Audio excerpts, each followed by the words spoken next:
जून 2025। सूरज जैसे आग उगल रहा है। धरती मानो तंदूर बन गई है और इंसान पसीने में तरबतर। हर तरफ एक ही आवाज सुनाई देती है, बहुत गर्मी है यार। लेकिन यह सिर्फ शिकायत नहीं है, यह एक सच्चाई है जो हर साल और ज्यादा डरावनी होती जा रही है। जून 2025 में भारत के कई हिस्सों में तापमान 48 से 50 डिग्री सेल्सियस तक पहुंच गया है। दिल्ली, राजस्थान, उत्तर प्रदेश, मध्य प्रदेश, हर जगह लू के थपेड़े जानलेवा हो रहे हैं।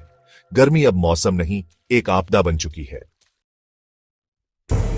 सरकार ने कई शहरों में रेड अलर्ट जारी कर दिया है। स्कूल बंद हैं, ऑफिसों में वर्क फ्रॉम होम दिया जा रहा है। अस्पतालों में हीट स्ट्रोक से पीड़ित मरीजों की संख्या बढ़ती जा रही है। और यह सब अचानक नहीं हुआ, यह सब एक संकेत है जलवायु परिवर्तन का। गर्मी का सीधा असर पानी पर पड़ा है। तालाब सूख गए हैं, नदियां सिकुड़ गई हैं और पानी के लिए शहरों में हाहाकार मचा है। गांवों में तो पानी अब भी सोना है। कृषि पर इसका असर और भी खतरनाक है।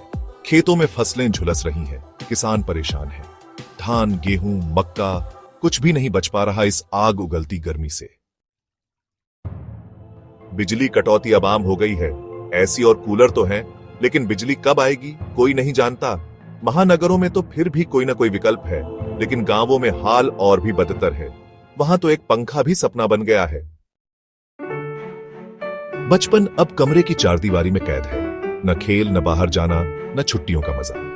जून की छुट्टियां कभी जो ठंडे आमरस और दादी की कहानियों के साथ बीतती थीं, अब मोबाइल और एसी की दुनिया में सिमट कर रह गई हैं।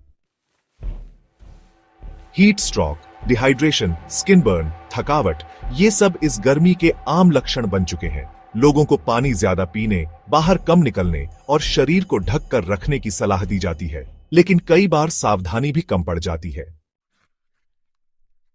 क्या आप जानते हैं, भारत में हर साल हीट वेव से सैकड़ों मौतें होती हैं। 2025 में अब तक लगभग 1000 से ज्यादा मौतें हीट वेव से हो चुकी हैं। हर साल औसत तापमान 0.2 डिग्री बढ़ रहा है।